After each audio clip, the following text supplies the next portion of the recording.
Today I'm going to introduce you the project that is the product of the TVET and the Innovation Center of Afghanistan. And this is the car that has been very well known, and Mr. Raza Ahmadi will introduce you the car. Thank you. My name is Mohammad Raza Ahmadi and I'm CEO of the Top Studio. We are working on this prototype for 5 years.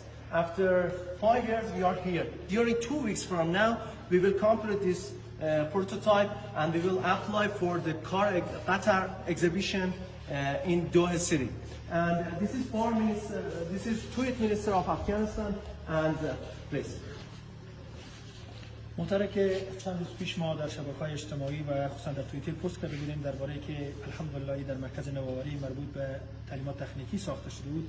این موتور چنانچه که مشاهده می‌کنید چه کسی باور نمی‌کرد که این موتور در افغانستان ساخته باشه که لله الحمد با چشم سر مشاهده میشه که این موتور طراحی از او، دیزاین از او، قانون ریزی از او همه توسط انجینر صاحب احمدی ساخته شده. لله الحمد تا 12 روز دیگه این موتور تکمیل میشه.